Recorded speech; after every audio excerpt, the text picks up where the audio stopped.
Man sauc Inns. Ne pirmo reizi te kaut ko stāstu. Un tā nu sanāca, ka šoreiz te pārnes mamma palūdzu pastāstīt par Nīlu Armstrongu.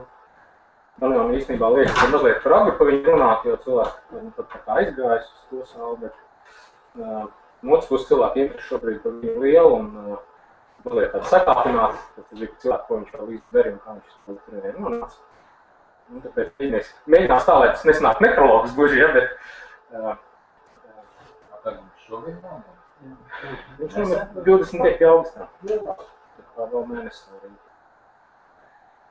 Lūk. Tad,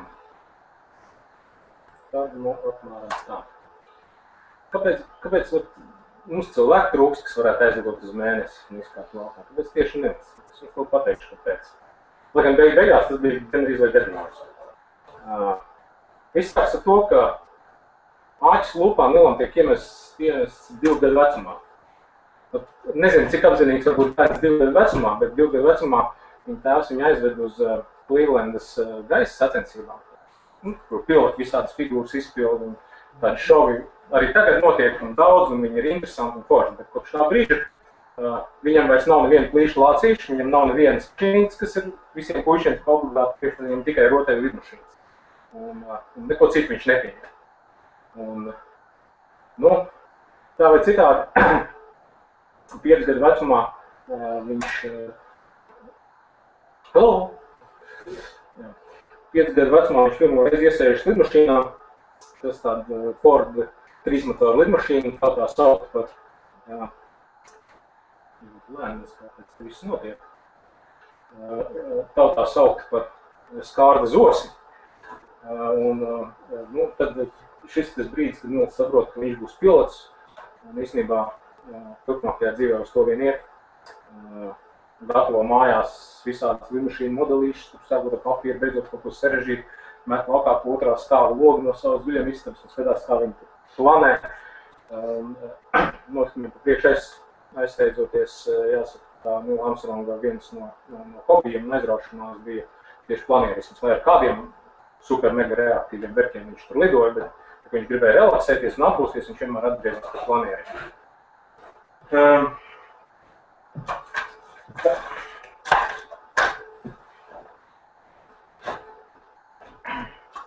Viņi tajos gados, es aizvēršu piebilst, viņš Nils piedzimis 30. gada 5. augustā.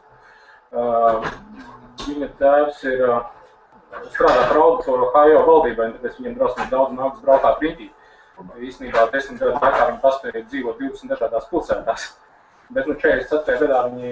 Vietējais? 44. gadā viņi tā kā apstājās vienā vietā un Nils uzreiz aiziet uz lidošanas stundām. Un 15 gados viņam ir pilota licences.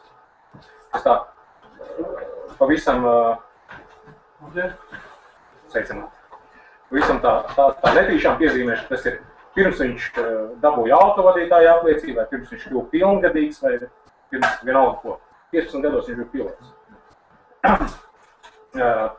Pēc skolas 17 gados viņš iestājas Purdue universitātē un sāka studēt aerokosmiskās inženierijas zinātnes. Viņam ir iespēja studēt arī Massachusetts Tehnoloģiju institūtā, kas viennozīmīgi ir viena no prestižākajām mācību iestādēm pasaulē. Bet, draugs, kas tur jau studē, viņi tā atrunāti ir vienkāršāki veidi, kā ir būt ļoti labi izglītība un Nils nolēma studēt 2 gadus Purdue universitātē, tad iet uz jūras bruņotajiem spēkiem dienestā un pēc tam atgriezties un pabeigt studijas. Īstenībā viņš tieši tā arī to realizēja. 18 gados viņš sāk mācīties par militāro pilotu un 20 gadu vecumā viņš kvalificēts militārais pilots un tiek pie savas reaktīvās lidmašīnas, nosēdina viņu uz bāzes kuģi un bāzes kuģis dodas uz Korejas karu. Tur viņam ir 78 misijas, viņam bija 20, 21, 22 gadu. Viņš lidoja caurmērā diezgan sekmīgi. Vienu reizi viņam tur gāja diezgan plāni, viņi pamatīgi sašāva un mēģinot atgūt kontroli par lidmašīnu, viņš nogriezās līdz pašai zemē, ar spārnu aizsķēra stabu, sadauzīja lidmašīnu, kaut kā tika atpakaļ līdz savai teritorijai, nosēsties nevarēja, gribēja katapultēties virs ūdens, tā kā krastā. Katapulta arī bija salūzus, izšaut, bet sauszemes virzienā, un tāpēc citādi apsvērts tik sveikāt cauri. Un 22 gadu vecumā viņš atgriežas no šī aktīvā dienesta, kā leitnants ar kaudzes medaļām, un atsāk studijas Purdue universitātē līdz 55 gadam, kad viņš viņu sekmīgi pabeidz. Apmēram šajā pašā laikā viņš vēl iepazīstas ar tādu Žanetu, 56. gadā viņi ieprecējās, viņiem 3 bērni pēc tam. Tiesa vidējā bija meitene un Karena, un viņa diagnosticēja ļaundabīgu smadzeņu audzējumu, un ir 2 gadu vecumā. Tā. Ir šādi vēl tādi fakti ārpus tās viņa lidotāja karjeras par dzīvi, bet mēs domājam, ja pēc tam ir interesi, tad varbūt pēc tam to parunāt, apstīt. Tad pa tiem gadiem, kā viņš iet uz priekšu, parādīšu, kas notiek tālāk. Līdz 5 gados viņš ir testpilots, 30 gados viņš amerikāņi bija tāds X-15 lidmašīnas, slidoja ļoti augstu, īstenībā, un slidoja krietni augstāk un ātrāk, bet tas nebija milz apsums. 35 gadu vecumā viņš ar Gemini kosmosa kuģiem saslēgšu, pirmā amerikāņu saslēgšanās orbītā bija, bet tas nav nekāds brīnums, 39 gadu vecumā viņš izstāv uz mēnesi. No tejienes līdz tejiem mēs redzam, kāpēc tas bija milz apsums. Par tiem pirmajiem gadiem mēs vairāk nerunāsim, bet par to, kas sekoja tālāk, tas ir gan interesanti, un par to mēs mazliet pastīsimies. 25 gadu vecumā viņš pieskās NASA, kas ir NASA's priekšgājējs National Advisory Committee for Aeronautics. Un viņš tā mērķē uz Edvards gaisa spēku bāzi, jo tur ir visātrākās, neskrūtākās testa lidmašīnas, kādas amerikāņiem ir. No sākuma viņš tur tā kā īsti netiek, jo īsti kā vietu nav, viņi norīkos Cleveland, bet pēc pāris mēnešiem viņš ir atpakaļ un īstenībā visu šo testpilotu karjeru pavada Edvards bāzē. Gāja viņam tur, tā teikt, garlaicīgi nebija. Daži to fakti īstenībā izraut no konteksta, protams, bet ir vērts, lai viņš par viņiem pastāstītu. 56. gadā viņam bija misija, kurā viņš lidoja šo lielo Boeing B-29. Viņam bija jāpalaiž šāds Douglas Skyrockets. Viņš piekabināt zem fiziolāžas, pats bija liela augstumā, un tad atkabina, testē, lido. Lūk. Bija tā, ka sabojājās viņiem viens dzinējs. Sāka griezties brīvi gaisa plūsmu. To īsti nedrīkst pieļaut, jo viņš sāk griezties pārāk ātri, viņš var sevi gabalos un katastrofa. Ir speciāls slēdzes, funkcija, kā viņu nobloķēt. Sāk griezties vēlreiz. Bet beigās no šitā Douglas lielprāt viņam arī jāatbrīvojas, jo kopā ar viņu nemaz nolaisties nevar. Tad viņi sāka pikēt uz leju, lai uzņemtu ātrumu, jo bija vajadzīgs konkrēts ātrums, lai viņi varētu palaist. Tas dzinējs neizturēja, sadalījās gabalos, salauz trešo dzinēju, trāpīja otrajam, pirmo nācās izslēgt, jo tur lidmašīnais sāka griezties ne tā. Var sakot, beigās viņu palaida un ar vienu dzinēju, šitā lielā Boeing spirāli lēni nolaidās lejā. Bet tā situācija bija diezgan ekstrēma. Gadu vēlāk viņš tiek pie Bell X-1B, tas ir šitādas lidmašīnas, un tas ir brālis tam, ar kādu Jēgers 47. gadā, iespējams, ir dzirdēts, uzvārds. Pirmais lidotājs, kas pārsniedz skaņas ātrumu ar apmēram šādu lidmašīnu. Amerikāņi ar šādām lidmašīnām lidoja visus 60. gadus, un visādas testa lietas ar viņām notika. Tā kā Armstrongs iesēdās šajā lidmašīnā, tad pirmo reizi, kā nāca zemē, tāpēc šasīs salauz un tur arī palika. Tālāk viņš tika pie X-15. Pavisam viņš 7 reizes ar šo vērtu lidoja, gan ekstrēms pasākums, bet 62. gadā bija viņam lidojums, kurā viņš lidoja 63 km augstumā, bet pārāk ilgi saglabāja tādu stāvokli, degunu, kā viņš lidoja augšā, tā deguns uz augšu. Un pārāk ilgi saglabāja šo stāvokli, nāca lejā, atcitās pret atmosfēru, pacēlās atkal apakaļ 43 km augstumā, un tai augstumā gaisa ir tik retināts, ka tiem spārniem praktiski nav nekādas nozīmes. Ja? Vai tuvu tam. Un rezultātā viņš panesās garām savam skrēceļam 30 km augstumā ar 3 skaņas ātrumu. Pēc 65 vai cik kilometriem viņš pamanījās atgriezties, bet līdz tai lidostai viņš knap arī aizvilka. Daudz netrūk. Ar šādu T-33 tas diezgan daudz astronautu ar šitādu lidoju. Tā ir lidmašīna, kurā 2 piloti var sēdēt iekšā un maksās viens pavada, parasti ar instruktoru kopā, tāpēc tāda ļoti iecīnīga astronauta lidmašīna bija. Te viņš lidoja ar nevienu citu kā Jēgeri. Viņi testēja nolaišanos vienā izžūškārā salas ezerā priekš X-15 tādām ārkārtas nolaišanām. Bija tā, ka izlaid šasī, bet ne līdz galam uzreiz pēdējā brīdī un sāk piezemēties. Tā šasī ielocījās apakaļ, viņi atcitās ar spārniem pret zemi, salauž šasīs lūku, uzdeva gāzi, bet nepacēlās un tu pat arī palika un gaidīja palīdzību, kamēr viņas tur savāks. Tā, tiem testpilotiem nav garlaicīgi. Pavisam interesants gadījums bija, kad Armstrongs 63. gadā lidoja ar šādu F-104. Tas ir gadījums no Edvards Gaisa spēku folkloras. Viņi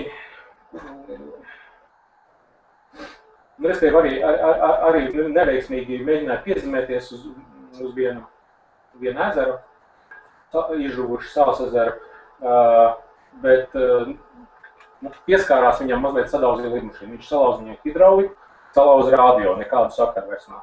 Tad Armstrongs nolēma doties uz tuvāko bāzi, kas nebija Edvards bāzi, tad bija tāda Nellis Gaisa spēku bāzi.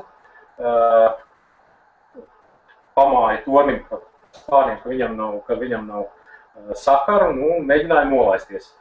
Nolaisties viņam tajā bāzē it kā izdevās, bet bāzes personāls pēc tam pusstundu mēģināja kasīt no skrēceļa nost visu, kas tur bija palicis, un skrēceļš bija slēgts.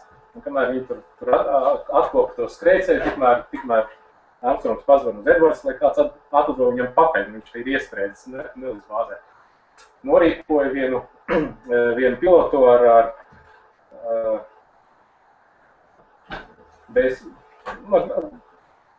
neatceros precīzi, kāda tā lidmašīna bija, bet lietas būtības līdz faktā, ka tas pilots, kurš viņam lidoja pakaļ to lidmašīnu, kad nebija lidojis. Viņš nonāca ar to savu lidmašīnu līdz tai Nellis bāzē. Bija pamatīgs sanvējš, viņš tādos sarežģītos apstākļos mēģināja piezemēties. Piezemējās, viņam uzsprāga ritenis un viņi, tā teikt, bāzes personāls atkal dabūja tīrīt skrēceļu, un skrēceļš atkal bija slēgts. Tikmēr viņi pazvanīja uz Edvards, lai atbrauc viņiem pakaļ un spāc kāds. Brauc trešais viņiem pakaļ no Edvards bāzes. Tas bija trešais pilots. Viņam arī neizgāja. Viņš mēģināja nolaisties, viņam skrēceļš bija par īsu. It kā apstājās skrēceļa galā, bet teju tur jau par granti notem. Tajā brīdī tas Nellis bāzes priekšnieks pateica, ka viņam pietiek, ka viņš ir nastu pilotiem vairs neļauj te lidot, pa zemi brauc atpakaļ. Tā apmēram. Šie gadījumi, protams, izraut laukā no konteksta un īstenībā Armstrongs lidojas ārkārtīgi daudz. Un kā testpilots viņš lidojas vairāk nekā ar 200 dažādiem lidaparātiem un Dievs zina, cik misiju. Bet ir visādi amizanti gadījumi. Pirms nonāk līdz NASA karjerai, vēl var pieminēt 2 faktus. Bija tāda programma Man in Space Soonest. Cilvēks kosmosā pēc iespējas ātrāk, bet iespējas ātrāk domāts pirms padomu savienību to izdara.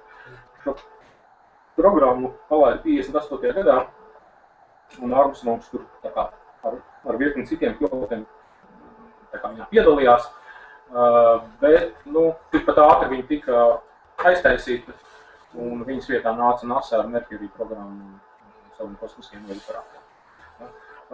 Tie puiši, kas bija šajā grupā, viņi īstenībā vienīgais Armstrongs no viņiem pēc tam vēlāk lidoja kosmosā. Vēl bija tāds Josefs Walkers, kurš ļoti daudz lidoja ar X-15. Nu, formāli viņš ar X-15 divas reizes lidojas kosmosā. Tie abi bija pār 100 kilometriem lidoja. Otra lieta, 60. gadā amerikāņiem ir programma Dinosaur. Tas ir analogs Krievu spirāli, kas bija orbitālie militārie iznīcinātāji. Nu, ne Krievi, ne amerikāņi šīs programmas nerealizē, nevienam nesanāca. Tā īsti kaut gan amerikāņi diezgan ātri atmet. Tā es sapratu, ka nesanāca. Krievi diezgan ilgi, viņi mēģināja beigās tas pārtrap par izmēģinājumu aparātiem priekš Krievu šatlanģiešu burāniem. Viņi testēja visādas sistēmas. Bet, kas attiec uz Armstrongu, tad Armstrongs bija potenciālais X-20 dinozauru pilots. Visu šo laiku Armstrongs joprojām skaitās bruņotajos spēkos, viņš bija rezervē, viņš aktīvo dienestu 55. gadā aizgāja, vēl 8 gadus viņš ir militārists. Tā. Šis īstenībā ir arī tas brīdis ap 60. gadu un dinozauru programmu, kad Armstrongs riktīgi saprot, ka no visām tām pilotēšanas lietām viņam šie kosmiskie aparāti un lielie ātrumi visvairāk interesē un valdzina. Un tāpēc 62. gadā, kad NASA izsludināja konkursu otrajai astronautu grupai, pirmie oriģināli 7, kas lidoja Mercury programmu. Mercury gan lidoja tie 6, Diks Leto noņēma dakteri no trases. Tad Armstrongs aizsūtīja savu pieteikumu uz jauno klasi 62. gadā, pieņem 9 astronauts. Pieteikumu bija ļoti, ļoti daudz tūkstoši. Arī šodien, kad ap dažiem gadiem NASA uzņem jaunas astronautus pieteikumu, parasti 4-5 tūkstoši kādi reāli, no kuriem ir to izvēlēties. Bet 60. gadu sākumā, kad tikko sāk lidot kosmosā, ažiotāži bija vienkārši milzīgi. Tur bija nedaudz amizants gadījums, ka Armstronga pieteikums atnāca uz NASA veselu nedēļu pēc termiņa beigām, respektīvi formāli viņš tur vispār nenonāca. Bet par laimi to iesniegumu pirmais pamanīja kāds Armstronga paziņa, ko viņš agrāk bija Edvards bāzē kopā strādājis. Un viņš tā paklusam, kamēr viens nemanīja, tajā lielā iesnieguma ķīpā iebazīja pa vidu. Jā, pirms kāds bija pamanījis, un tā Armstronga iesniegums arī nonāca līdz izskatīšanai. Tur to izskatīšana bija sekojoša. Mums ir tāds jocīgs nosaukums, māks teikt. Tur ir tāda lieta, kad sakarā ar šo milzīgo sakāpinoto mediju interesi viņi ganītos un medītos astronautus vairāk nekā paparaci mūsdienās kaut kādas slavenības. Ja? Un tāpēc viss notika mazliet tā konfidenciāli. Ja? Diks Letons personīgi apzvanīja visus 9 izvēlētos kandidātus astronautu. Katram no viņiem iedeva vienu un to pašu segvārdu, kas ir tā arī Maks Tek, sarunāja viņiem tikšanos Raisa viesnīcā Hjūstonā, kur tad arī šie 9 puiši pirmo reizi satikās ar otrā astronautu grupa.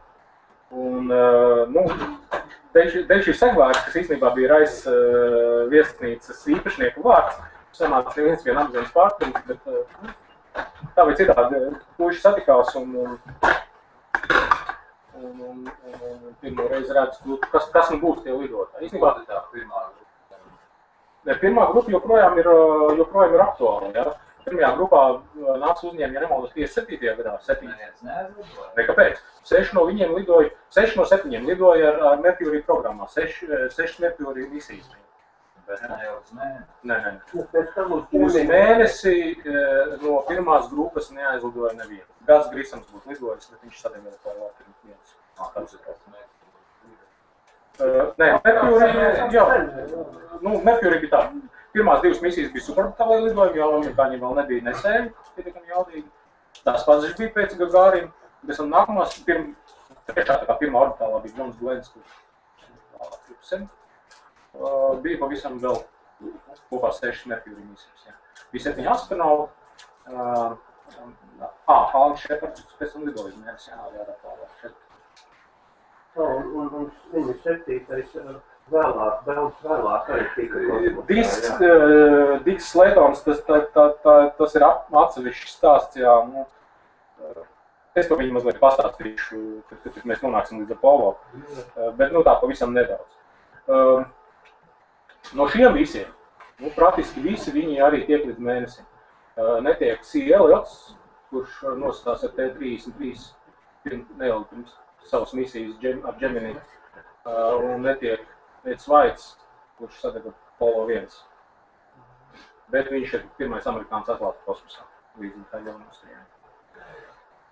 Tas ar vajā muti, tas ir Armstrongs. Te ir visādi joki Pēter.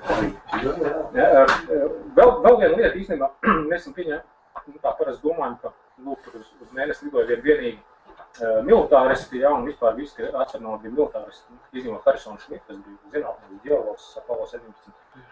Formāli Armstrongs skaitās cilvēks, jo viņš tikko kā ir atvaļinājies no bruņotajiem spēkiem, bet zinot to viņu pagātni, Korejas karu, visas tas militārās testu lidmašīnas, dinozauru programmu un tā tālāk, tas ir gan nosacīts, cik viņš ir cilvēks, cik viņš ir militārists. Tā kā, no tāda viedokļa mēs varam uzskatīt, ka Armstrongs bija pirmais cilvēks kosmosā ar Gemini 8. Amerikāns cilvēks, jo pirms viņa krietni lidoja Valentīna Tereškāpē. Tā, Gemini 8.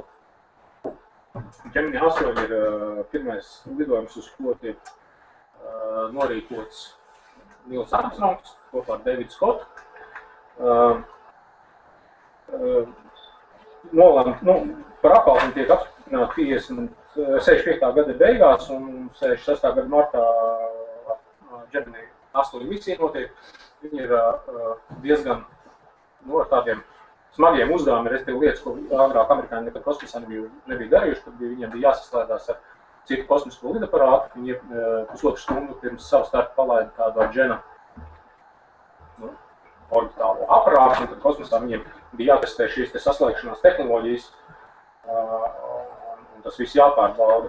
Bija vēl virkni citu misijas uzdevumu, un otrs tas lielākais bija Davids Scott izgājiens atklātā kosmosā, kad tikai otrais amerikāņi pēc Eda Vaita, Gemini 4.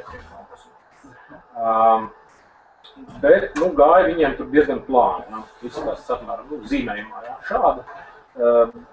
Viņi sekmīgi startēja, sekmīgi satvinājās ar to Gemma automātisko aparātu, veiksmīgi saslēdzās, bet tad sākās nepatikšanas. Sakaru šiem Gemini ar misijas vadību īpaši daudz nebija, jo 60. gados vēl nebija kārtības referenslatoru satulīti apkārt visur, kad ģeostacionāri sakarināti. Ja sakari bija tikai tik daudz, kad aparāts lido pār kādiem bāzes stacijiem uz Zemi varēja pārāk. Tā kā bez sakariem viņi nonāca problēmās. Problēma bija sekojoša. Pēc tam, kad viņi saslēdzās ar šo Gemma aparātu, šis tandēms kopā sāka rotēt, savu asu griezties. Armstrongs mēģināja izmantot orbitālās manevrēšanas dzinējus, pa malām visādi izvītot, bet nesekmīgi, neizdevās viņiem apbūt, un tā rotācija vien palielinās un palielinās. Tad viņi izdarīja to, kas īstenībā viņiem bija jādara, kas iepriekš bija atrunāts, ja būs liels problēmas. Viņi atkabinājās no viņa, kas, protams, nozīmē, ka daudz misijas mērķi netiks izpildīti, bet nebija vairs īpaši izvēles. Notika tā, ka tas situācija tikai pasliktināja, respektīvi viņi sāka griezties vēl ātrāk. Brīdī, kad tā rotācija bija tā, ka šis Gemini kuģis, viņš reizi sekundē griežās, tas ir ļoti liels ātrums īstenībā, un viņi bija tur tuvu tam, lai zaudētu samaņu, ja, un tad Armstrongs pieņēma kardinālu lēmumu, ka viņš iedarbinās atgriešanās sistēmas un iedarbinās atgriešanās dzinējus un mēģinās to situāciju labot. Īstenībā tas veiksmīgais brīdis ir tas, ka viņš izslēdz manevrēšanas dzinējus pavisam, jo, kā vēlāk izrādījās, problēma bija vienā no šiem dzinējiem. Vai tur bija slikts savienojums vai slikti nepareizi salikti vadi, bet viņš bija iespēja palaistāts stāvokli, un restīvi visu laiku grūti par kuģi vienā virzienā. Viņš sāk rotēt. Nu, labā ziņa ir tāda, ka viņi šādi izglāba savas dzīvības, un tā ziņa tāda, ka līdz ar to tā misijā ir beigusies, viņi nolaidās klusā okeānā un no kļūdām mācās. Bija Filsonā, kas kritizēja šo Armstronga lēmumu, bet, nu, vairumā gadījumu atbalstīja, jo bija jādara tas, kas bija jādara. Armstrongs diezgan pārdzīvoja par to, ka misija bija izgāzusies, ja? Sevišķi par Davidu Scottu, kuram nebija izdevies iziet atklātā kosmosā, jo tas, man liekas, vēl mūsdienās joprojām skaitās tāda ekstra un bonus, ja, ko katrs grib izbaudīt. Bet, nu, nav arī tik traki, Davids Scotts vēlāk ar Apollo 15 nolaidās uz mēnesi. Gan jauka misija un visādas interesantas lietas. Viņš bija tas, kas uz mēnesi meta to āmuru un spalvu vienlaikus lejā un pierādīja, ka Galileo bija taisnība, ka visi. Ka Galileo savā laikā meta lodes no fizikas lodiem, viņš tā teikt uz mēnesi lodimos vai kāds nošķiet. Viņš gan tur savārīja virkni veselu ziepes, ja, tur visādi kontrabanda aizved un tā, bet tas ir cits stāsts par Davidu Scottu. Armstrongs bija arī kaut ne alkoholu pārsvarā Krievi ved uz savām stacijām. Bet nu, viņš tur, pirmkārt viņš aiztransportēja uz mēnesi un apkārt pastmarkas, veselu kaudzi. Nu, 700. Nu, var iedomāties, cik šīs pastmarkas maksā pēc tam kolekcionāriem. Tur tāds biznesa sanāca un tādas nepatikšanas, ka maz nelikās. Tāpatās viņš aizveda pāris pulksteņus uz mēnesi, ja, kas pats par sev nav nekas slikts. Nu, astronautam vajag pulksteni, nu, varbūt divus, ja, bet nu, viņš to nesaskaņoja ar misijas vadību. Īstenībā Apollo viņi veda līdzi ļoti daudz visādas lietas, lai arī, protams, skaitīja gramus, ja, bet pamanījās aizvest visu kaut ko pārsvarā legāli. Ja. Bet bija viens otrs, kas tur nu, tā izpildījās. Ja. Katrā ziņā Apollo 11 šai ziņā bija nu, salīdzinoši tāda nu, strikta un godīga misija, jo tur nu, visiem bija stresa pārējiem ar to, ka viņi tur nokļūs. Viņi vispār nevienu citu nopietnu mērķi nebija tā misijā. Ja. Pārējiem bija savādāk, viņi tur jau varēja jau izpildīties. Viņiem bija Mēs nesāpēja galvu par to, vai viņiem izdosies nolaisties vai ne. Tā. Tagad par Apollo.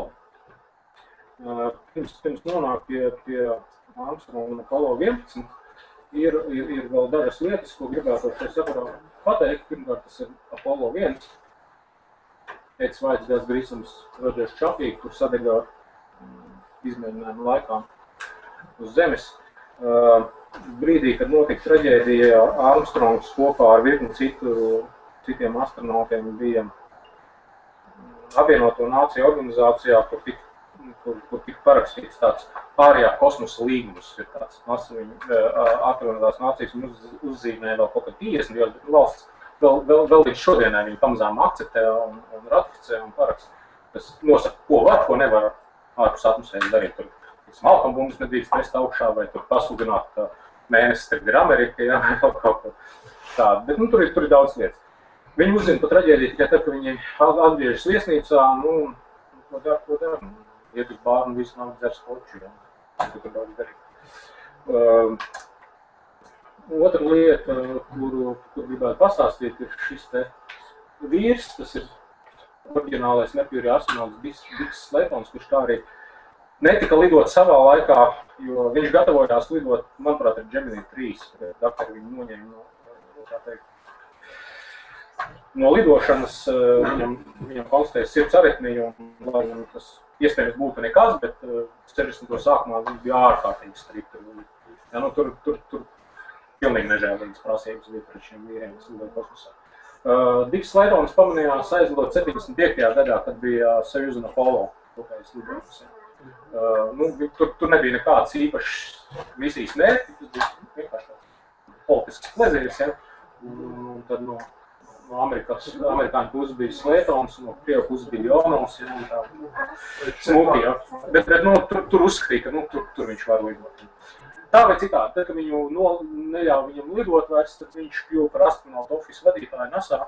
Viņš bija tas, kurš pieņēma astronautus darbā, kurš norīko viņus uz lidojumam, pateiks, kurš ar kuru un kad lidos, un tāpēc visi viņi izturējās tā ļoti ar cieņu. Mēģināja varbūt piebraukt, ja tā nepārāk tiešā nozīmē. Dienā, kad tika paziņota Apollo 1 izmeklēšanas rezultāti, Diks Slaytons arī sasauc Apollo astronautus kopā uz sapulci.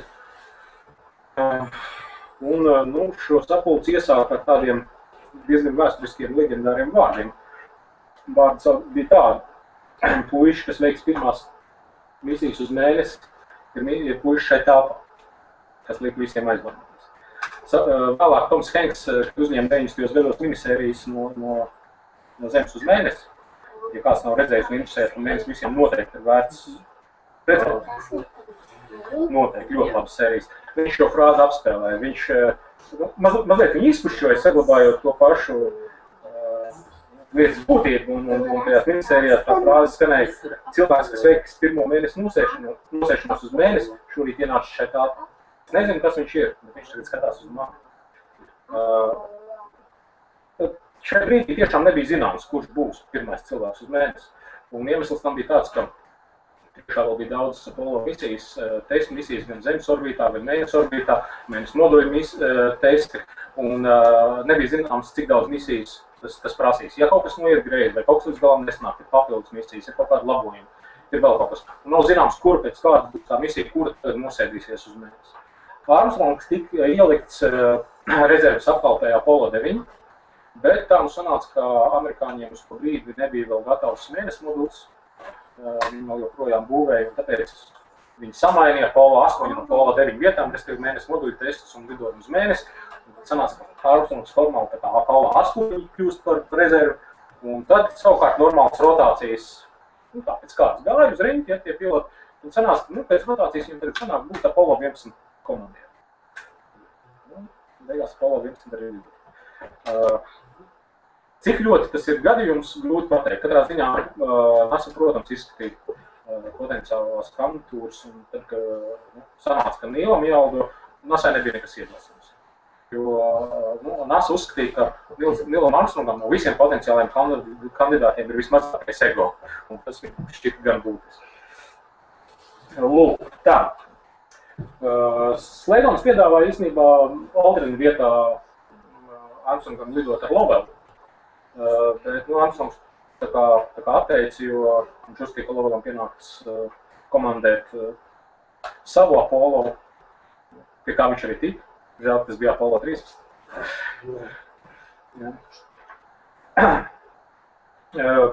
Pirms Apollo 11 lidojums mums ir aktuāls, ir vēl kāds fakts, ko mēs gribam Nīlu Armstrongu pieminēt.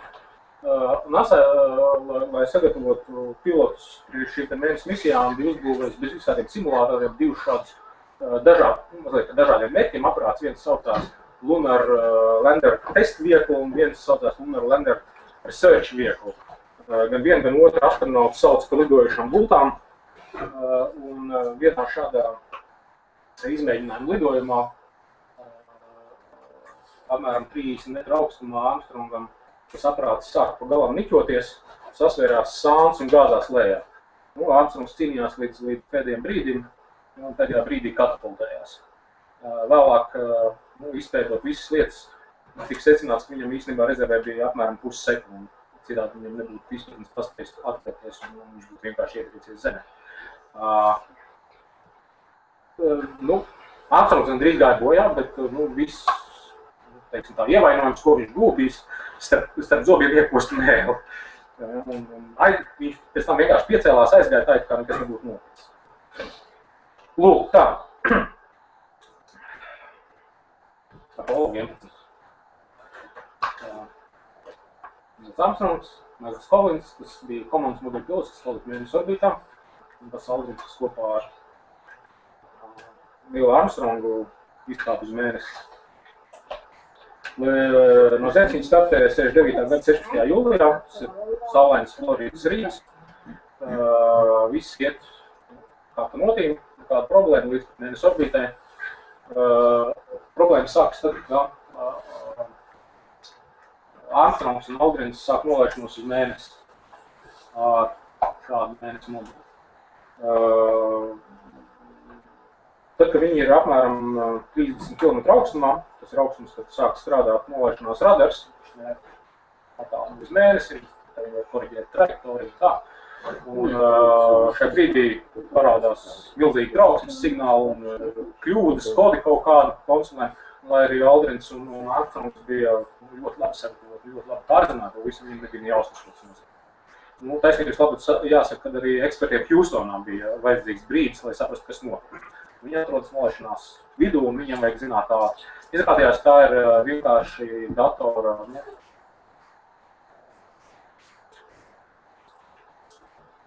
pārpūliņa. Viņš netiek galā ar visiem datiem. Nē, neuzskatās. Viņš vienkārši nespēja apstrādāt visus datus un nespēja apstrādāt tāpēc, ka Aldrins savukārt pavisam apzināti bija atstājis ieslēgtu saslēgšanās radaru. Tas ir radars, kurš tiek izmantots, pēc viņam saslēgtās mēnesis vadītāja komanda moduli. Viņš to atstāja ieslēgt apzināti gadījumā, ja viņiem būs jāpārtrauc nolaišanās, viņiem būs jāatgriežas, lai vairs nebūtu jādomā par šo lietu, viņš ir ieslēgts un viss. Bet šis radars šobrīd apstrādāja pilnīgi nevienam nevajadzīgs datus un aizņem procesoru laiku un radās pārslogots. Bet apķērās, ka tas nav lidojumam kritiski un viņi turpināja nolaišanu. Armstrongs arī ievēroja, ka tā bilde zem moduļiem, tā kā mazliet prātu skrien uz priekšu. Pirms tam Apollo 10, kurš nenolaidās uz mēnesi, kurš testēja mēnesi modulu pirms mēnesi virsmas, viņi tūplānus safotografēja tām vietām, kur Armstrongs nolaidīsies, viņi bija izpētīti, Armstrongs zināja, redzēja, atpazina tās vietas, kur viņi laidās lejā, bet redzēja, ka mazliet prātu tas viss dažas sekundes notiek, un viņi secināja, ka viņi aizlidos visticamākais tālāk no tās vietas, kur viņi plānojuši nolaisties. Apollo 11 gadījumā tā, protams, nebija problēma. Viņiem vienīgais mērķis bija seklīgi nolaisties un seklīgi atgriezties. Ja? Citu Apollo lidojumu gadījumā, tad viņi tur tiešām laidās ar 100 metru precizitāti lejā, un tas bija aktuāli un būtiski. Automāts vadīja šo te modulu aizvien zemāk, un tā vieta, kur viņi tā kā gāja uz leju, bija stipri apmiņājumi, cik viņi bija tā kā pārlidojuši pāri, ja, tad Armstrongs pārņēma rokas vadību, pats vadīja to modulu, sakarā ar to, ka tagad šis lidojums ir mazliet ilgāks, bija pamatīgas bažas, ka viņiem vienkārši aprūksies degvielas. Sevišķi Houstonā paši viņi, man liekas, tur mazāk nervozēja. Bet gan Armstrongs, Aldrins tajā aparātā, gan misijas vadība Houstonā, visi bija baigi tā dzelžaini izturēja stāji, ka visi zina, ko viņi dara. Ja vienīgais, neviens nedēļas jums tur ļoti maz, vienīgais paziņojums no Houstonas bija 30 sekundes. Kad viņi nolaidās lejā, tiešām apmēram tik daudz degvielas viņiem arī bija palicis. Katrā ziņā sensori, šīs garās kājas zem palikiņiem, zem tām pannām, sensori, kas uztver, ka viņi nonākuši pie mēnesi virsmas, parādījās šis signāls, ka viņiem virsma ir te pat, viņi izslēdz dzinējus un bija uz mēnesi.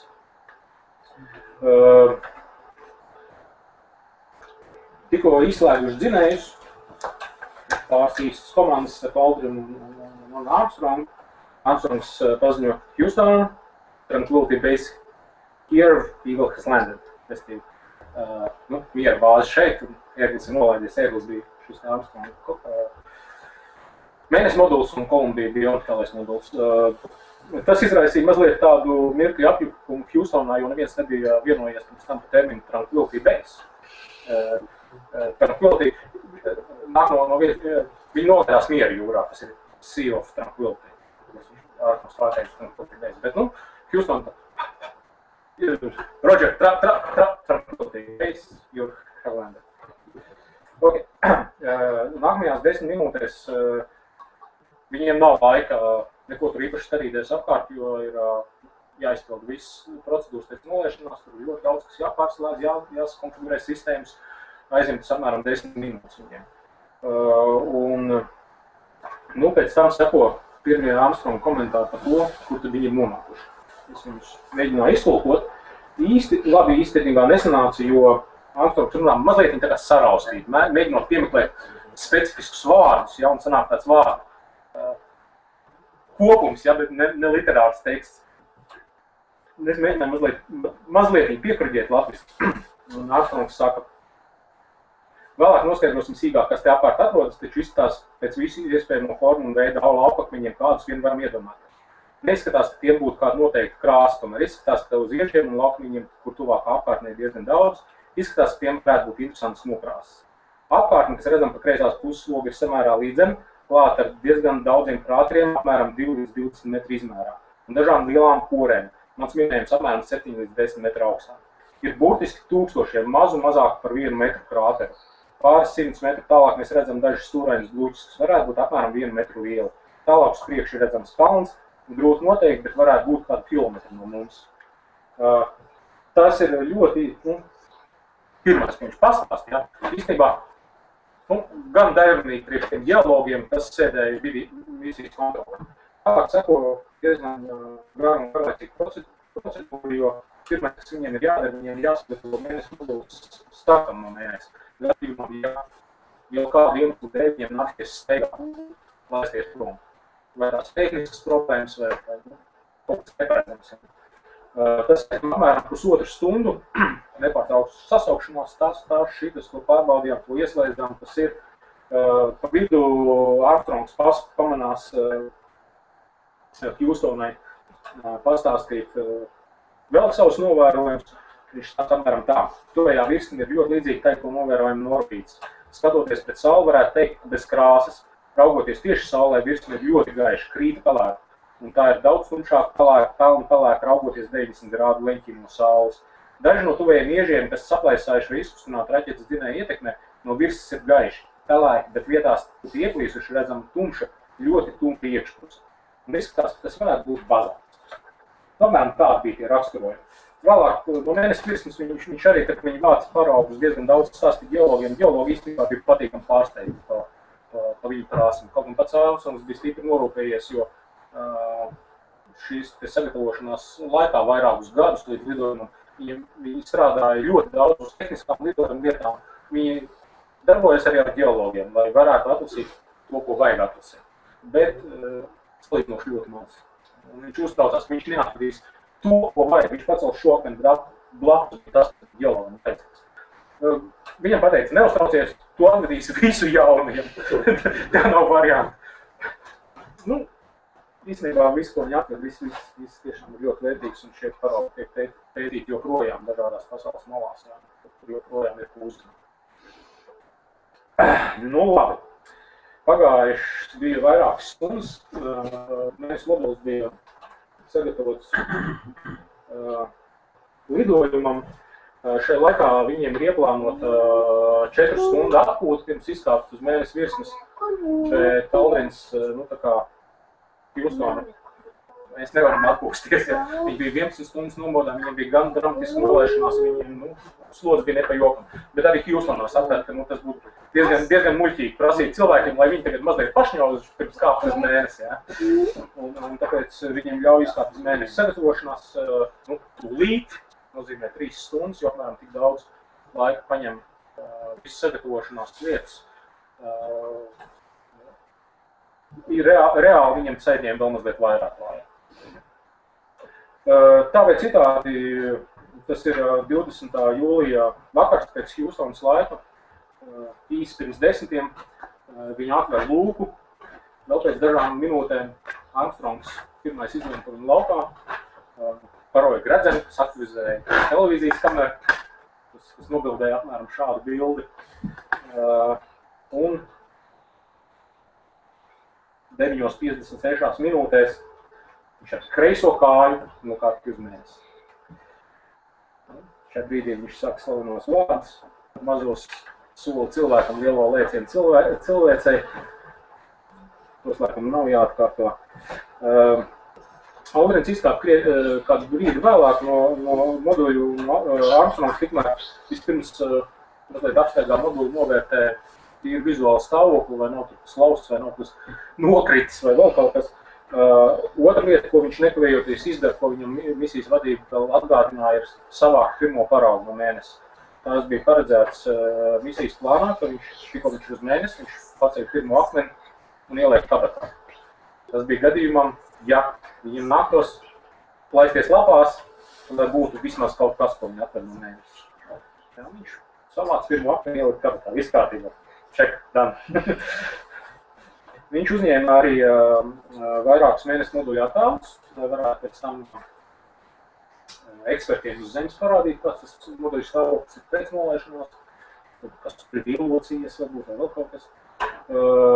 Nomontēja šo pašu kameru, kur viņš šeit tika uzklimēts no moduļa, aiznesa 20 metrus tālāk uzliku uz 3 kamerā, tā, lai var redzēt visu panorāmu, kur stāv mēnesi moduls, kur viņi izlika eksperimentus, vēl pirms tam nobildēja vienkārši panorāmu. Nu, ap šo laiku, kamēr tur Armstrongs darbojās, izstāp arī Aldrins, kopā viņi vēl uzmet dažus skatus mēnesi modulim, novērtē viņu, tad seko neliela svinīga ceremonija, kurā viņi atklāja pie mēnesi moduļu piestiprināto piemiņas plāksni. Mēs no planētas Zeme atnācām ar mieru, blablabla, Ričards Niksons. Parunāja ar Niksonu, kurš sēdēja ovālajā kabinetā, iesprāva karogu, salīdzinoši tuvu mēnesi modulim, kas bija kļūda. Pēc tam vispārējās Apollo misijas viņu sprāva krietni tālāk. Nu, tā apmēram. Apollo 11 bija paredzēts tikai viens izgājiens uz mēnesi, vēlākām misijām bija 2 un 3, un ļoti daudz. Apollo 11 bija tikai viens izgājiens, salīdzinot šīs 2,5 stundas, viņi staigā par mēnesi. Viņi uzstāda 2 eksperimentus, viņi uzstāda šādu te seismogrāfu, kurš reģistrē mēnestrīces, un te vēl ir tāds lāzera atstarotājs, uz kuru paspīdinot no Zemes ar lāzeru, nolasot uz stāpu, tagad mēģināt izmērīt precīzi attālumu līdz mēnesi. Šis te lāzera atstarotājs joprojām darbojās, respektīvi joprojām Zemi var spīdināt. Ar laiku viņš mazliet viņa tā jūtība it kā mazinās, jo nepārtraukti apspīd saule un saules vēži bombardē ar lādētām daļiņām viņa, bet no otras puses Zemes savukārt tehnoloģijas iet uz priekšu, mēs varam daudz precīzāk nomērīt to, ko mēs sūdam. Un šobrīd attālumu līdz mēnesim, izmantojot šo te apstarotāju, var noteikt ar precizitāti līdz 1 milimetram. Kaut? Līdz milimetram? Līdz mēnesim attālums. Mēnesis kustās mazliet par elliptisku orbītu. Mazākais ir apmēram 360 000 km, lielākais ir apmēram 400 000. Pāris kilometru vairāk. Arī tas nav pilnīgi strikti laika gaitā, tā, kad viņš no precīzi uz ekvatoru un šādu tādu situāciju dēļ šis attālums vēl ir staigā pa dažiem kilometriem šo stūri. Bet, apmēram tā. Katrā ziņā tas attālums ir ļoti liels, salīdzinot ar kosmiskajiem aparātiem orbītā. Stācija lido 350 km augstu. Līdz mēnesim ir nevairāk mazāk 1000 reizes tālāk. Vēl mēs te redzam karogu, ko viņi iesprauda, un šeit tālāk apmēram 20 metri no aparāta ir trīkājs ar televīzijas kameru. Tas ir Aldrins, Armstrongs un Niksons. Lūk, pēc pusotras stundas viņi ir savākuši 22 kg ar dažādiem paraugiem, un viņi atgriežas modulī, un šobrīd diena ir laiks atpūsties. Viņi atpūš 7 stundas, ne bez piedzīvojumiem. Aldrins nolauza vienu slēdzi. To, kas ieslēdz galveno dzinēju. Par laimi, viņi bija gan aptapīgi cilvēki, gudri, ja, viņi pamanījās izmantot vienu pilspālu, lai tur saīsinātu kontaktu un ieslēgt šo dzinēju. Jo īstenībā, ja tas viņam nebūtu izdarījis, tad būtu krietni jāpasvīst, lai kaut ko tur pārkonfigurētu un varbūt salabotu, ja, lai viņi varētu startēt no mēnesi. Bet, tā kabīne bija diezgan šaurs, tā bija jāuzmanās, lai gan tur viss bija tā diezgan droši uztaisīts, tur tomēr. Es atceros, man liekas, tur pat nebija krēsli. Nē. Krēsli nebija. Krēsliem ir cits stāsts. Pirmkārt, krēsli nebija tāpēc, ka krēsli ir smagi. Un katrs grams, ja katrs kilograms, ko viņam jāapceļ no zemes, tās bija milzīgas problēmas. Ja viņi liek krēslus, pirmkārt, viņiem vajadzēja milzīgus slogus. logi ir vēl smagāk. Tāpēc izdomāju, ka viņi stāvēs kājās un logi būs mazāk. Pie sestās daļas gravitācijas tā nav problēma. Turklāt, kā izteicās NASA inženieri, viņi stāvēs kājās un kājas ļoti labi absorbē triecienu. Īstenībā Armstrongs uzskatīja, ka ja viņiem būtu pietrūkus degviela, viņi mierīgi varēja nokrist no 10 metru augstuma un viss būtu bijis ok. Pie sestās daļas gravitācijas. Bez piemiņas plāksnes un karoga un eksperimentiem uz mēnesi tika atstāta arī memoriāla soma ar dažādiem priekšmetiem.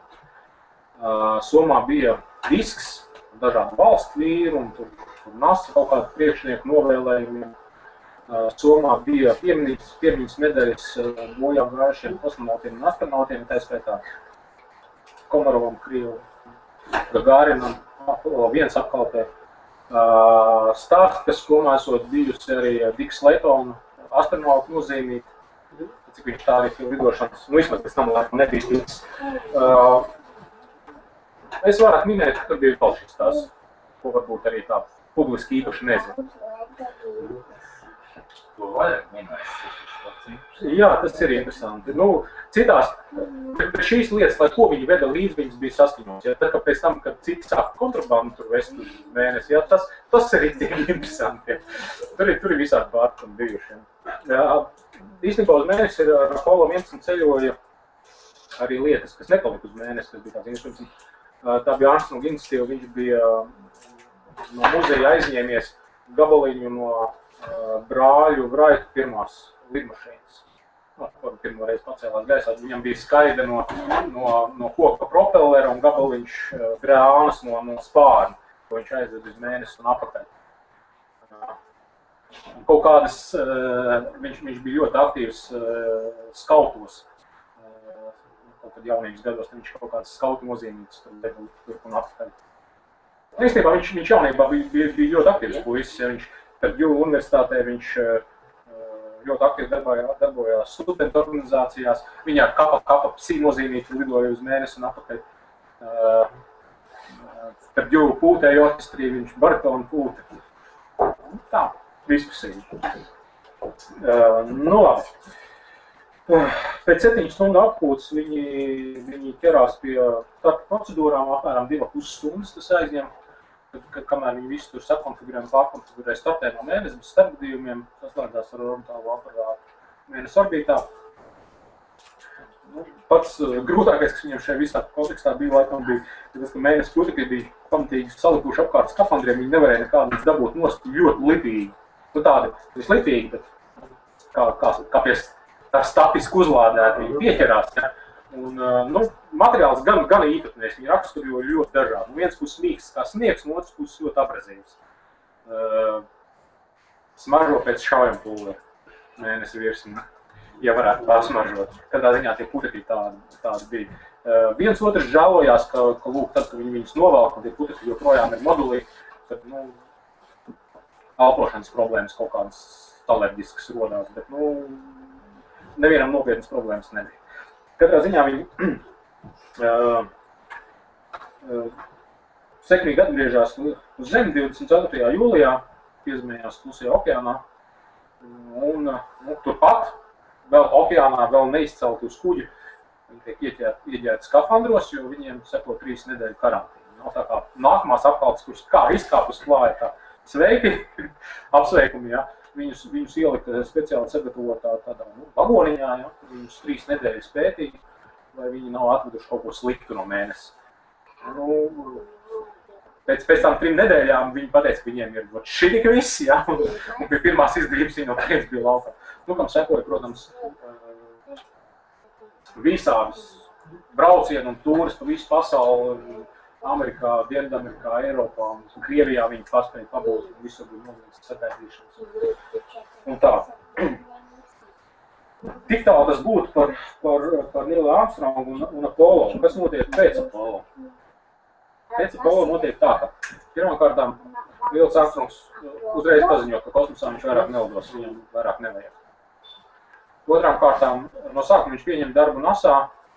Tajā pašā 69. gadā, taču jau pēc gada viņš no NASA aiziet pavisam. Viņam vairs nav nu, gandrīz nekādas darīšanas ar NASA, ar astronautiem un ar kosmosu. Īstenībā tā gluži nav. Viņš pasniedz 70. gados līdz 79. gadam pasniedz aerokosmiskās inženieru zinātnes Cincinnati universitātē. Strādā par profesoru, tā kā attālu saikni ar kosmiskām lietām viņam ir. Viņš piedalās arī Apollo 13 notikumu izmeklēšanas misijā. 86. gadā pēc prezidenta Reigana personīgi uzaicināja. Viņš piedalās Challenger katastrofas izmeklēšanā. Tā kaut kā. Viņš katrā ziņā pēc Apollo viņš diezgan noslēdzās. Viņam ļoti strikti. Te ir publiskā puse, publiskā dzīve, šeit ir privātā dzīve, un te jūs iekšā nenāca. Viņš iesaistās gan daudz visādos biznesa projektos, jo kompānijas ieinteresētas dabūt tādu personību pie sevis, ko varētu ilgt, viņš par daudz runā šo kompāniju vārdā un tā. Tāpat laikā viņš atsaka pilnīgi visiem politiķiem, iet politikā, jo arī politiķiem šādu nopietnību būtu vajadzīga. Atšķirībā, piemēram, no Džona Glena, kurš valdoja savu metodiju, visi aizgāja politikā. 40 gadus bija ASV senators, un mērķi bet Armstrongs visiem pateiks politika nebūs. Katrā ziņā viņš visā šajā mūžā gan daudz cieši no šī savu lielā vārda un mazā soļa un viss, kas nav apkārt, jo daudz apsvērīgi cilvēki, kas to grib izmantot un tur ik pa laikam notiek kaut kādi tiesas procesi, ka viņam atkal nav nodarījuši. 90. gados viņš pārtrauc izsniegt autogrāfus, principā autogrāfu vairāk nebūs, tikai tāpēc, ka tikko viņš kaut ko parakstā, tas aiziet kaut kādās izsolēs, ka pa lielām naudām, un viņam liekas, ka tas ir vienkārši slikti un nepareizi. Salīdzinoši nesen, tad 2000. gados jau bija viņš piemēram, tiesājās ar vienu frizieru. Frizieris bija pirms 10 gadiem, viņam griezis matus, un tagad matus šķipstu pārdeva pa 3000 eBayā.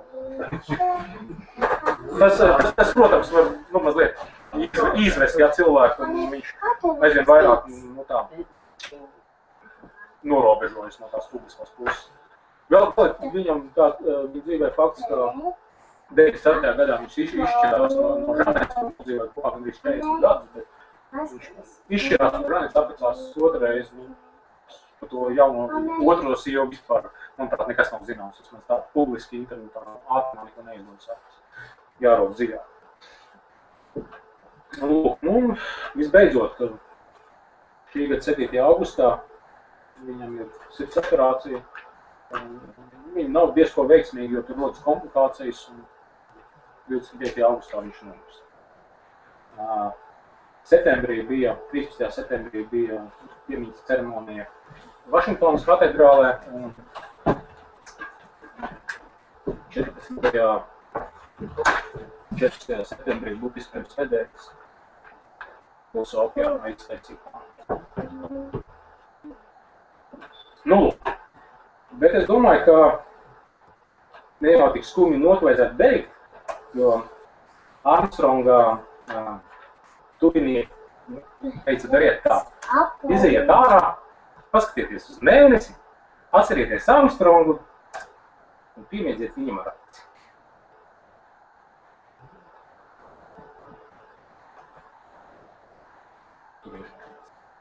Tālāk.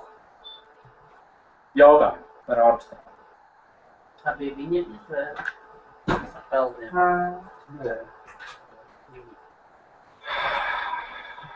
Es neesmu pārliecināts. Man kāpēc liekas, ka nē. Rakstīja, ka radīcijas ir jūtā jāatklāpā. Jā, šeit ir arī es pieļauju, ka pirmkārt, tos pelnus izskaisīja nezināmā vietā. Viņi nav publiski zinām, kur tas ir. Jā. Un es domāju, ka lielā mērā centās izvairīties arī no lietu sažļotāžas vai kaut kādā. Nezinu, atnāks kaut kāds dulais un izraks kapu, jā, vai vēl kaut ko izdarīs. Ir visādi gadījumi bijuši. Es nezinu, vai tā bija Armstronga izvēle. Bet, var mēģināt pat painteresēt. Es neesmu pārliecināts. Un kādiem slepenajiem tekstiem, ko viņš tur pirmo ieraudzījis, kāds bija ne tikai atmaņiem pelni. Jā, par to oficiālā vēsture pusē. Jā, mēs uzskatām, ka nekas tāds mazie zaļie cilvēcīgi tur nav bijuši.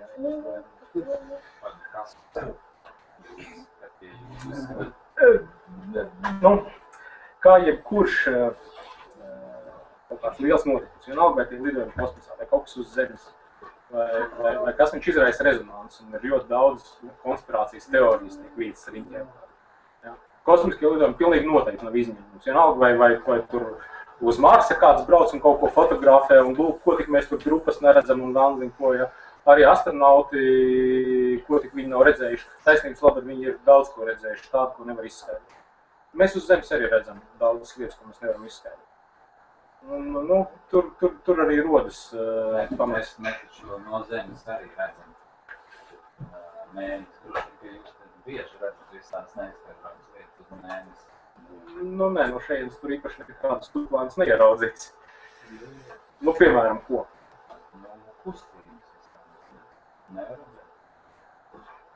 Lai no šejienes ieraudzītu kustības, nepietiks. Kādi jums ir izšķirti?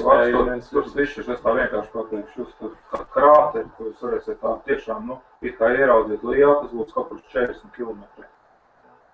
Ja jūs gribat redzēt kaut ko, kas tur ir 1 metri, tur vajadzēs tā, nezinu, 1,40 m teleskopu, ja ne vēl lielāk.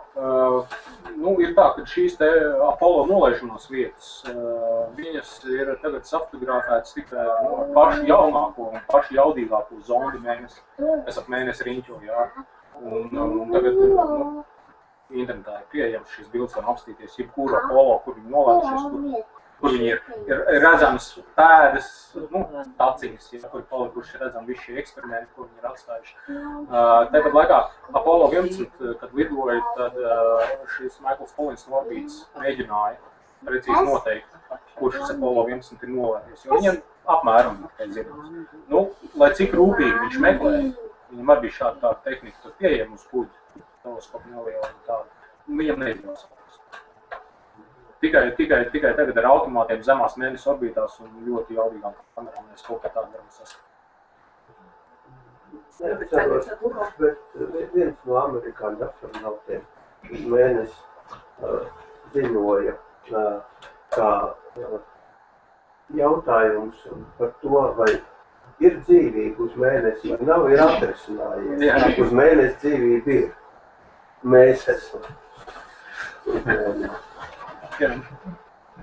Bet sakiet, tagad atkal uzvirmo tādi jautājumi, kāpēc tās pēdas nav aizlikušās ar putekļiem, kāpēc viņas vēl ar vienu ir redzami, ka pat tur kaut kas lidojas un tās pēdas esot kāds ir. Tur jau vēja nav. Tur nav atmos. Tur esot kosmiskie putekļi un... Jā, mēs runājam par kosmiskiem putekļiem, ka viņi tiešām, pat ne putekļi, ja. Viņus pēdas varētu aizvilkt ciet drīzāk citi krāteri. Šie krāteri šai vietā puslīdz blīvi izveidosies, teiksim, miljardus gadu laikā, ja? Ja mēs runājam par šādiem termiņiem, jā, tas izzudīs. Bet mēs nerunājam par 10 vai 1000 gadiem. Tur arī pēc 1000 gadiem būs apmēram tā, kā bija bildē, ja? Apmēram tā būs. Cik misijas kopumā ir bijušas? Interesants jautājums. Pavisam uz mēnešus ir lidojušas 9 misijas. Katrā misijā 3 cilvēki, kopā 24 cilvēki. Nē. Cik cilvēki, 9 reizes. Nē, uz mēnesi nolaidās 6 reizes. 12. Kas 12? Jā. Uz mēnesi viskāp 12 cilvēki 6 sesijās. Kāpēc tika pēc jūsu versijas aizstāvs? Šim brīdim tur neviens cits nav. Tas ir... Ne Krievi, ne ķīnieši, ne Japāņi, ne Amerikāņi. Tas pasākums ir... Jā, tikai un vienīgi īstenībā, jo 60. gados augstāk kara laikā vajadzēja... Tas bija tīri politisks pasākums. Bija politiski interesēti. Tāpēc netika žēlēt līdzekļi. Ne Krievi, ne Amerikāņi nežēlēja līdzekļus, vienkārši ļoti daudz dažādu iemeslu dēļ. Amerikāņi sanāca pirmie apsteidz Krievus. Bet, ja šobrīd būtu politiski interesēti, to varētu izdarīt. Nav jau tehniskas problēmas. Tajos 10 vai cik tur gados pilnīgi visu tie amerikāņi izpētīja, un nevienam 40 gadus pēc tam nav interesi kaut ko vairāk. Ne, ir interesi. Cik daudz tu esi gadās to maksāt? Nu kādas? Viņiem taču naudas ir līdz kā. Jūs pagaidiet, jau vienkārši cik procentāli aiziet uz militāru. Un cik centri šobrīd uz kosmosu. Tas ir... Tādā laikā, kad bija augstais karš, 4% bija nedaudz tika tomēr. Un tad arī bija līdzekļi, par ko varēja lielās raķetes arī izmantot un celt augšu. Šobrīd vienkārši nav. Pēdējā, kura bija 17. Jā. Esot bijusi jau pilnībā apmaksāta un visas tur bija gatavs, var pēkšņi palēkuši nedaudz. Es 17. jau vēl aizlidoju. Es pateikšu apmēram tā. Nu, piemēram, Latvija cik daudz tērē kosmiskā programmā? Ja? Okay. Amerikāņi NASAi tērē 0,1%. 60. gados, kad viņi lidoja, bija līdz 5%. Tas ir 50 reizes vairāk nekā NASA dabūšā šodien. Ko NASA varētu izdarīt ar 50 reizes lielākiem līdzekļiem. Un man liekas, kaut kas mēnesis raķetes Saturn 5, ja? Cik viņi ir pār par 100 metru, laikam garu, apmēram ap stūri, ja? Kāds tas niecīgs kuģīts, kas tur nolaižās uz viņu, un cik vēl niecīgāks atgriežas atpakaļ. Visi tie pārējie, kā saka, līdzekļi tiek izstrādāti. Jebkurā gadījumā jautājums ir par līdzekļiem, ja? Amerikāņiem 90. gadu sākumā, tad kā Bušs vecākais bija prezidents. Viņam bija doma, ka vajadzētu nāciju sapurināt. Viņš prasīja NASAi, varam aizlikt uz Marsu. NASA padomāja. Jā, nav problēmas. 400 miljardi lidojumu. Tas bija 90. gadu naudas. Šodien mēs teikt, 1 triljons, jā, lidojam uz Marsu. Man tā doma radās šajā sakarā vēl tā, tika pieņemts lēmums, jā, ka Marss mēnesis vispār kosmos ir starptautiska teritorija, kur nedrīkst neviena valsts viņu, tā teikt, privatizēt, vai kā saka, kaut zemi notiks lielie geogrāfiski apklāji, un kas atbrauc uz jaunu salu, uzspraud savu karogu, un te pateiks, ka tā ir mūsu teritorija. Uz Marsu, tas ir uz mēnesis jau to nevar izdarīt. Tātad mēnesis nevienam ir kā nepiedēja. Ja tā būtu tāda lieta, ka kāds varētu aizbraukt un savu teritoriju nodibināt, varbūt arī tas viss notiks tādā. Tāpēc ir šis ārējā kosmosa līgums apvienotajās nācijās. Viņš arī nosaka ļoti daudz, ko var darīt, kā var darīt. Jā. Nav jau tā, ka tu nedrīkst neko darīt. Tu vari braukt tur, rakt, jā, un pārstrādāt, un nekāda problēma. Jā, tur zemes dalība un kaut ko tādu. Nē, tas ir suvenīri, jā. Tas ir suvenīri. Mēnesis otro pusi ir redzējis tikai Apollo 13. Nē, visi Apollo jau atradās mēnesis orbītā. Visi 9, ja, kas tur lidojuši. Un visas mēnesis automātiskie pavadoņi un stacijas, kas tur lidoja. Kāds tur izskatās? Bikiņi vairāk krāteri nekā zemes pusē, jā. Lobus izpēti. No zemes puses jau nelido šitie asteroīdi un meteorīti uz virsmu. Vairāk. Tā ir vadošā teorija, ja, ka zemes pusē zemes ir kā bikiņi piesardz, jā. Tāpēc tur tās jūras lielākas. Kāpēc karogu tika tūk iestrausts? Par to vienkārši nepadomāja. Viņiem vajadzēja iestraust karogu, un viņi izkāpa un iesprauda. Ja. Nelēm bija tāda, ka paceļoties, tās dzinēju strūklis bija pietiekami jaudīgs, tas karogs aizlidoja tenteriski. Tāpēc pārējās, šeit bija, manuprāt, viņi kaut kāds 8 metrus no tā moduļa iesprauda, kaut ko tādu. Citiem bija nosacījums vismaz 30. To arī citi ievēr. Vakardien bija pa televizoru interesanti filmu tieši par mēnesi, un tāpēc man arī būtu sakot, ka brauc šeit.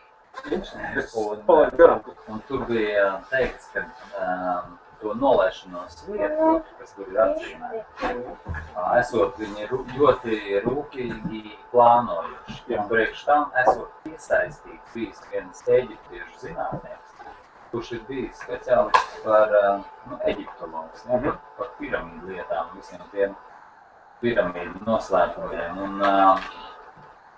kādā sakarā tieši viņš, tāpēc, ka viņš mums tām piramīdām arī tur ir visādas tādas interesantas teorijas par viņām. Un viņš 2 gadus pirms tā Apollo 11 piesaistītai programmai, un tādā filmā viņi arī intervēja. Viņš tagad ir Bostonas universitātē, viņš tur ir pasniedzējis kāds vecs. Katrā ziņā, Viņi to plānojuši ļoti skrupulāzi, to mēsēšanos vietu, ne tikai tur, kur līdzenāks ir, tur, kur kaut kas ir saistīts ar kaut kādiem un tādiem noslēpumēnām lietām, kas ir arī ar piramīdām saistīts. Viņš pats teica, Pa piramīdām es nezinu, bet katrā ziņā šīs te nosēšanās vietas tika izraudzītas tiešām ļoti rūpīgi. Par šīm te pirmajām vēl nebija, Apollo 11 bija salīdzinoši vienkārši. Apollo 12 viņam bija uzdevums nosēsties pie viena iepriekš servēja 3 aparāta, kurš iepriekš bija nosēdies uz Mēnesi, viņam bija mērķis nosēsties viņam blakus, nogriezt eksperimentus, atvest atpakaļ uz Zemi. Viņiem izdevās. Pavisam lielu maču gāja pēdējām misijām, tur, kur viņiem jau bija roveri, kur viņi braukāja apkārt pa Mēnesi, un kur bija zinātnes krietni vairāk, un laiks uz Mēnesi krietni vairāk, tad tur gāja riktīgi kāri par to, kur tad vietu izvēlēties. Tas nebija vienkārši, bija ļoti daudz viedokļu, un nekāda nevarēja līdz galam dienām. Labi, es domāju, ka mēs varētu šo jautājumu atbildušu brīdi veikt. Jautājumi būs vēl droši vakar gaitā, var iet klāt lektoriem. Man var prasīt, jā, mums vienkārši ir nākamie cilvēki, mums būs nākamās 2 lekcijas, būs, tad šeit cilvēku uz vietas nav. Mums Natālam būs, pirmais būs mums no Vācijas, kas stāstīs, un tad otrs būs no paša Latvijas, ja? Tā tagad es gribētu teikt lielu paldies lektoram. Vienmēr laipni.